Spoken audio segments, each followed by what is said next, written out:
Hello guys, good morning. তোমরা সবাই কেমন আছো? আশা করি তোমরা সবাই খুব ভালো আছো, আর আমিও খুব ভালো আছি।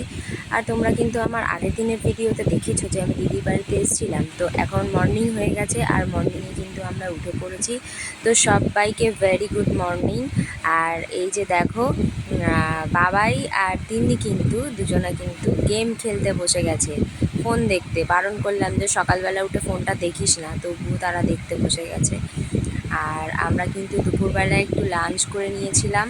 লাঞ্চ করে নেওয়ার পরে কিন্তু আমরা একটু রেডি হয়ে গেছিলাম, কারণ বাবাই তো পার্কে যাবে বলে খুবই কান্না করছিল। তো সেই জন্যেই আমরা রেডি হয়ে গেছি, ভাবলাম তোমাদের সাথে একটু শেয়ার করি। তো তাই জন্যেই রেডি হয়ে তোমাদের কাছে চলে এলাম। তো তোমরা সবাই দেখতে থাকো। আমরা কিন্তু এবার সবাই রেডি হয়ে গেছি, আর সবাই কিন্তু বেরিয়ে পড়বো। আর এই যে বেরিয়ে পড়েছি সবাই। কালকে প্রচুর পরিমাণে বৃষ্টি হয়েছিল, ভেবেছিলাম আজকের বিকেলবেলা বাড়িতে চলে যাব। তো তিন্নির কান্নার জন্যে বাড়িতে যেতে পারিনি। আর ভাবলাম যে চলো তাহলে একটু বেরিয়েই আসি। আর এই যে দিদি কিন্তু তোমাদেরকে হাই বলে দিচ্ছে। আর আমরা কিন্তু জামাইবাবু টোটোতে উঠে গেছি। তো জামাইবাবু এবার একটু পার্কে নিয়ে যাবে আমাদেরকে। তো আমরা এই যে বেরিয়ে পড়েছি। আর বাবাই দেখো কত খুশি, আর সবাই কিন্তু খুব খুশি। আর এই যে আমরা পার্কের গেটের সামনে চলে এসেছি। তো ভেতরটা তোমরা দেখতে থাকো, খুব সুন্দর। আর এদিকে কিন্তু এসেছি ঠিকই, প্রত্যেকটা জায়গায় অনেকটা করে জল জমে আছে, যেহেতু আগের দিন প্রচুর বৃষ্টি হয়েছে। তোমরা আমার আগের ভিডিওতে নিশ্চয়ই দেখেছো। তো ওরা এবার স্লিপ চড়বে বলে যাচ্ছিল, কিন্তু ওদিকটায় প্রচুর কাদা ছিল, প্রচুর জল জমেছিল। একটুও স্লিপ চড়ার মতন অবস্থায় ছিল না।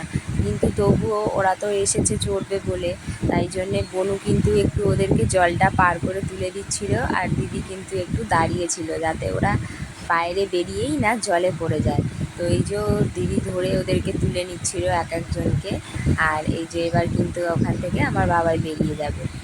আর এসে বারণ করছিল যে যাতে জলে না পড়ে যায়। তো যাই হোক, ওরা একটুখানি মজা করলেই আমাদেরও ভালো লাগবে। তো তাই জন্যেই ওদেরকে একটু তোলা। আর ওখান থেকে কিন্তু আমরা চলে যাচ্ছিলাম অন্য কিছু চড়ানোর জন্যে।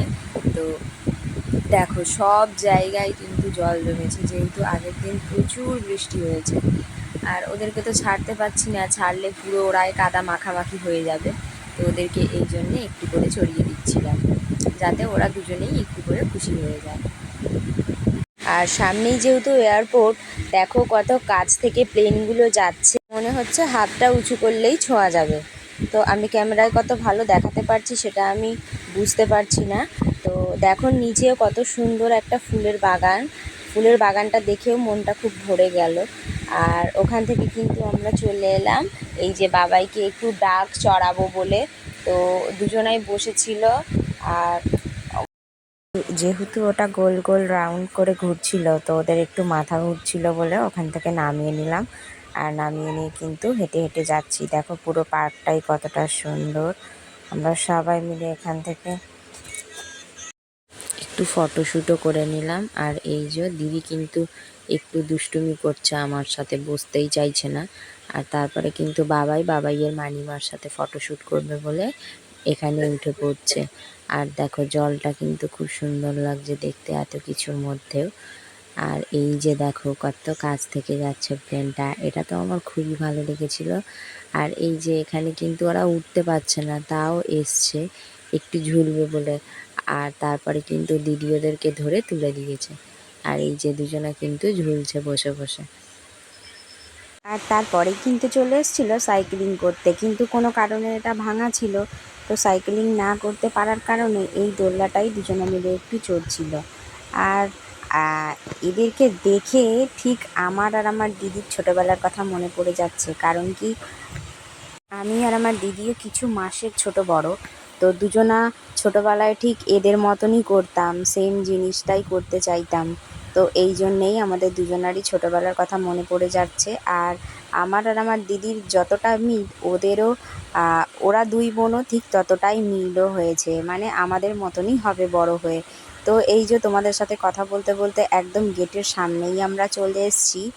আর দেখো এটা কিন্তু তোমাদেরকে পুরোটা এখান থেকে একটু দেখানোর চেষ্টা করছি। খুবই ভালো লাগছিল জায়গাটা। তোমরা যদি কেউ আসতে চাও অবশ্যই চলে আসতে পারো। আর আমরা কিন্তু একটু ওপরে উঠে যাচ্ছিলাম, কারণ এখানে একটু রিলস ভিডিও বানাবো, তাই জন্যই ওপরে উঠছিলাম। আর ওই যে দূরে গাছটা দেখতে পাচ্ছিলে, ওতে করম চাল লাল লাল হয়ে ভর্তি হয়েছিল, খুব সুন্দর লাগছিল। আর তারই মধ্যে আমরা একটু ওপরে উঠে গেছিলাম। আর এই যে দেখো বাবাই কিন্তু তোমাদের মুখ দেখাচ্ছে এখান থেকে। তো আর দেখো একটা বাচ্চা গ্যাস বেলুন কিনেছিল, আর গ্যাস বেলুনটা উড়েই চলে গেল কত দূরে হাত থেকে ছেড়ে। আর এই যে ওরা কিন্তু আর ভেতরে থাকতেই চাইছে না, একটু কিছু খেতে চাইছে। তো যার জন্যে আমরা একটু আইসক্রিম নিয়ে নিলাম এখান থেকে। সবাই মিলে একটু আইসক্রিম টেস্ট করব এখান থেকে। আর এই যে দেখো গ্যাস বেলুন কিন্তু আমরাও কিনে নিয়েছিলাম। আর এই যে সবাই মিলে কিন্তু এখানে একটু আইসক্রিম খাচ্ছিলাম বসে বসে, কারণ বাড়িতে গিয়ে সেই বসেই থাকতে হবে, তো এখানেই একটু টাইমটা পাস করে নিই। তো এই জন্যে এখানেই বসেছিলাম। আর প্রায় কিন্তু সন্ধে হয়েই এসেছিলো। তো বাবাই কিন্তু একটু টর্টয়েসের ওপর বসেছিল ফটোশ্যুট করবে বলে। আর দেখো সন্ধেবেলাটা লাইট জ্বলার পরে কত সুন্দর লাগছিল ভেতরটা, মনে হচ্ছিল এখান থেকে বাড়িতে না যাই। আর প্রচুর পরিমাণে হাওয়া দিচ্ছিল, যেহেতু আগের দিন বৃষ্টি হয়েছে আর মেঘও করেছিল, একটু বৃষ্টি আসারও সম্ভাবনা ছিল। তো এই জন্যে আমরাও বেরিয়ে যাচ্ছি এখান থেকে। তোমাদের সবাইকে টাটা। তো এই যে আমরাও বেরিয়ে পড়েছি। আর এই যে দেখো গেট থেকে বেরিয়ে পড়লাম। নেক্সট ভিডিও নিয়ে খুব তাড়াতাড়ি আসবো। তো তোমরা সবাই ভালো থেকো।